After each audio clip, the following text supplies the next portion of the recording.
Eu gostaria de fazer um breve relato dizendo que eu sou brasileira legítima, filha de pai branco, mãe negra e neta de índia. Eu gostaria de contar minha experiência como afrodescendente ainda sob o impacto da morte de Nelson Mandela, o maior ícone na luta contra o apartheid na África do Sul.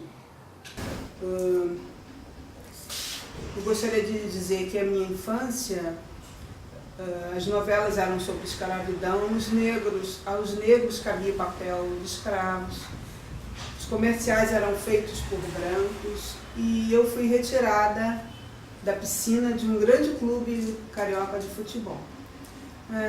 Na adolescência havia uma resistência à miscigenação e a possibilidade de união de brancos e negros era bem pequena, por causa da condição social do negro.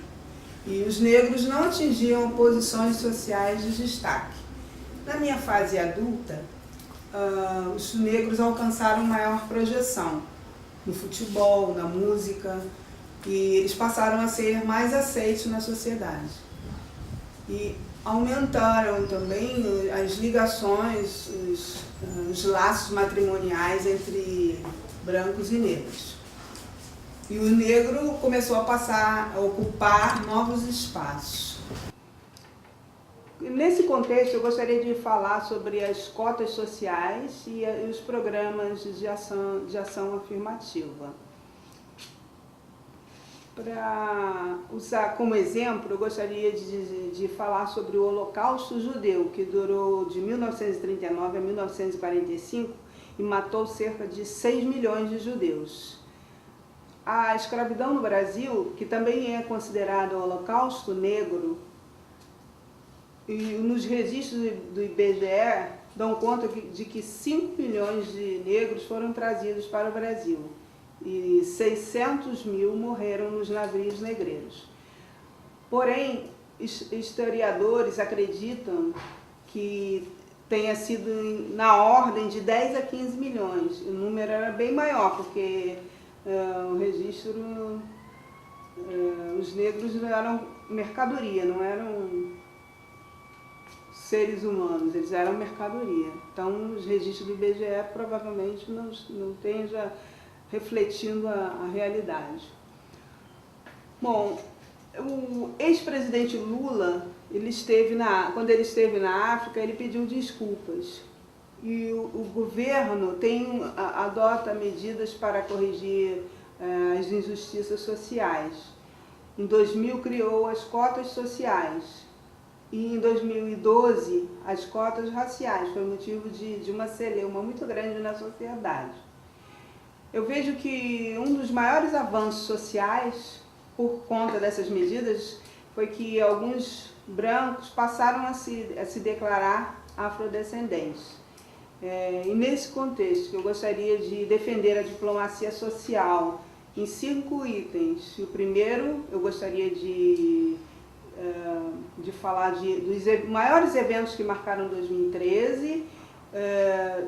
No segundo item, os argumentos de defesa social, da diplomacia social.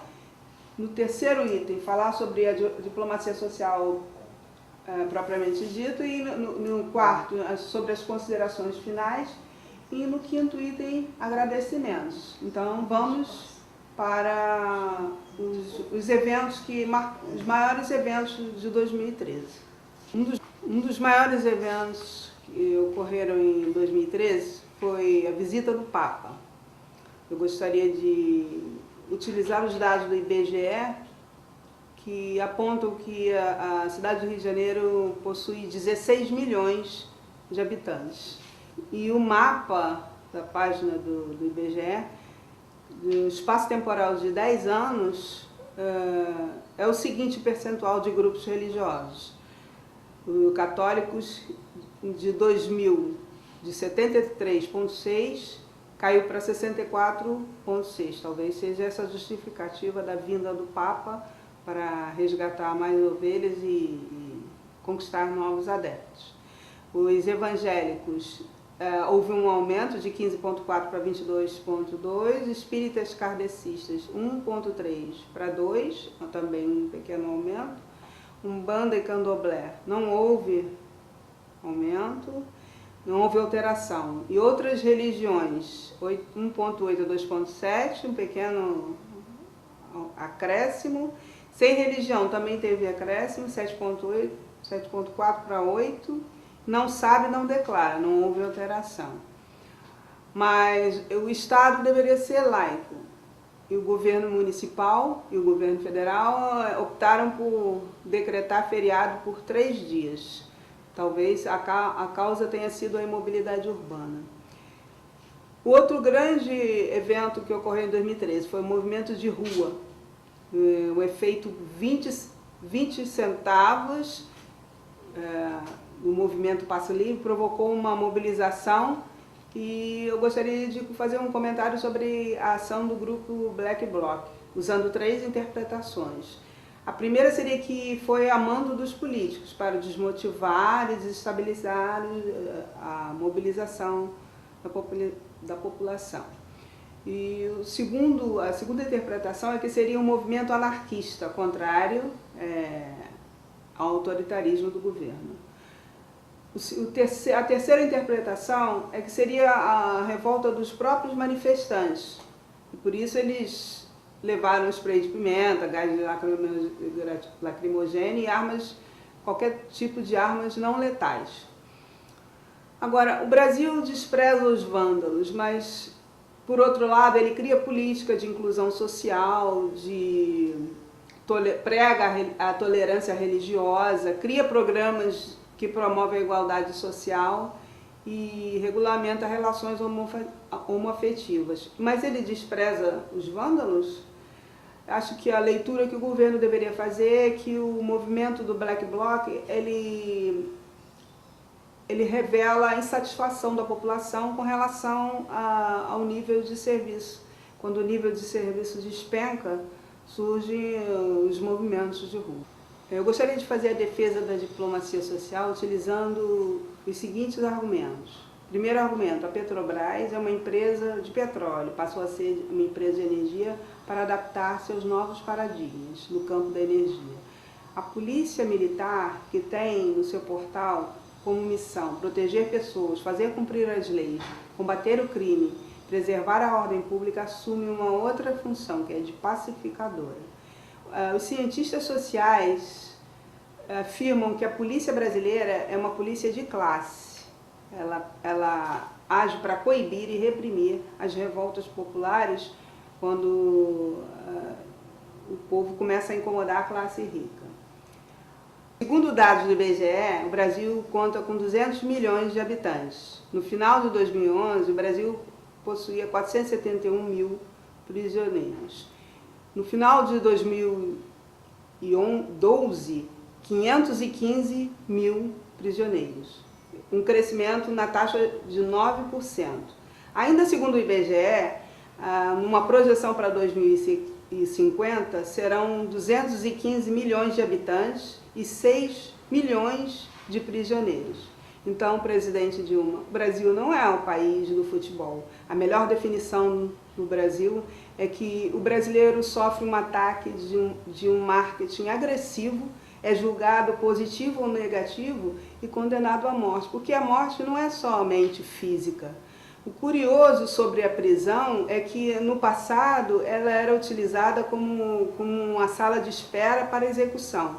E eu interpreto como uma parte da população brasileira aguarda execução.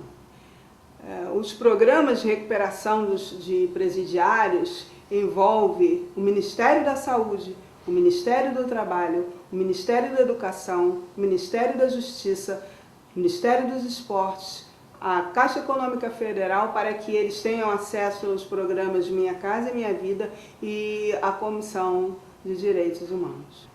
Da mesma forma, acho que o Ministério das Relações Exteriores ele poderia também atuar na área de desenvolvimento social. Assim, as medidas do governo são top-down, de cima para baixo, a diplomacia social poderia atuar bottom-up. de baixo para cima. E no cruzamento nasceria a cidadania plena.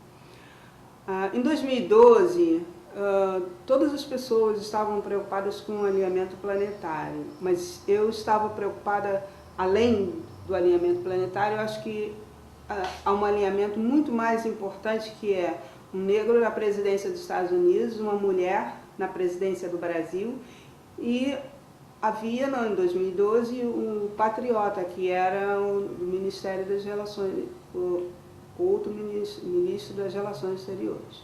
Mas atualmente é o ministro Luiz Alberto Figueiredo, portanto, meu trabalho vai todo direcionado para o ministro Luiz Alberto. Como que o brasileiro enxerga a governança? O político é supervalorizado, ele tem auxílio paletó, verba de gabinete, auxílio moradia, vale combustível e muitas outras regalias. O cidadão está reduzido em seus direitos. E também para chegar, atingir um cargo político, muitas pessoas utilizam a imagem. É uma política de imagem e não uma política de conteúdo. Eu queria dar um exemplo de como é que o brasileiro enxerga atualmente a política. Vamos supor que a gente contrate um mordomo, entregue para ele o nosso salário e as nossas contas. E no final do ano a gente descubra que o nosso nome foi para o SPC e para o Serasa. E ainda temos que esperar 4 anos por mudanças. Como equilibrar essa situação? Seria ideal que os políticos conversassem com o Conselho de Saúde, Conselho de Educação, Conselho de Segurança, Conselho de Meio Ambiente e o Conselho de Mobilidade Urbana. Um outro argumento que eu usaria é que o orgulho da diplomacia é o Alexandre de Gusmão, um diplomata português, nascido no Brasil colônia, que desenhou o Brasil nas dimensões continentais que ele é até hoje. O Brasil precisa ser redesenhado. O país é liberto, mas o povo é escravo das grandes economias. Há um grito preso na garganta do brasileiro: independência ou vida? Vida, saneamento básico, saúde, educação e transporte de qualidade. O momento agora é de luta. Essa é a hora de reivindicar. Os haitianos estão vindo pelo norte. Os cubanos e médicos estrangeiros estão sendo trazidos pelos programas do governo. A crise na Europa e os bons ecos da economia brasileira estão trazendo de volta os brasileiros que residiam no exterior e também estrangeiros. Sejam todos bem-vindos. O momento é de reivindicação. Na história do Brasil, registra que a colonização se deu pelo litoral, enquanto a coroa portuguesa buscava o ouro. O ouro atual é a cidadania.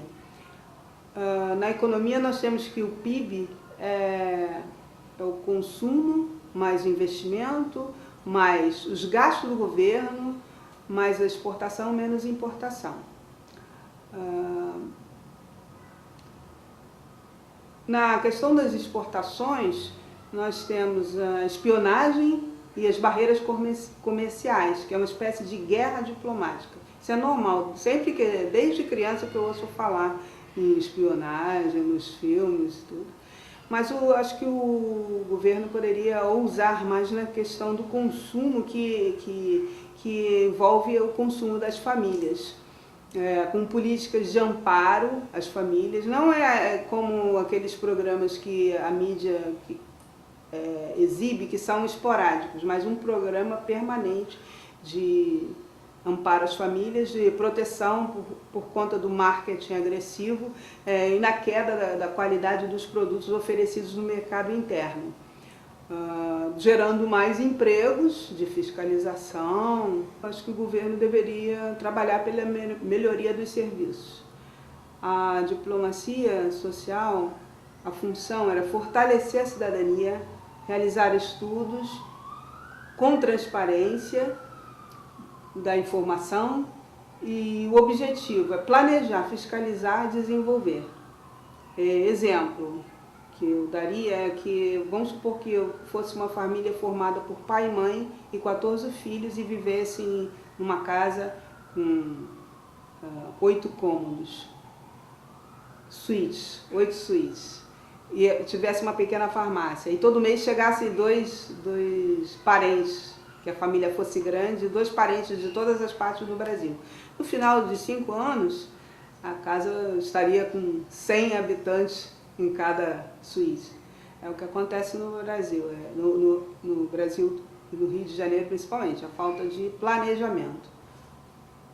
Poderia ser criado um green card, como existe o green card brasileiro, e trabalhar para planejar e ter saúde, ter escola para toda a população do Rio de Janeiro. Então, bom, nas considerações finais, eu gostaria de pedir à presidente Dilma que não deixasse mais o cadastro positivo, tirasse o cadastro positivo, porque o Brasil é um país que empurra os cidadãos para os vícios do cigarro, do álcool, com um marketing super agressivo, e condena a morte, né? Julga positivo e negativo e condena a morte. Se fosse para adjetivar, o ideal seria que fosse um cadastro moralizado. E muita gente que está no cadastro positivo não estaria no cadastro moralizado. Eu gostaria de agradecer ao IBGE pelos dados que eu consultei, aos meus amigos do Fórum de Mobilidade Urbana, aos professores do curso Clio e ao meu diretor, Max Small, e o cinegrafista, o Ronald Dora Dre.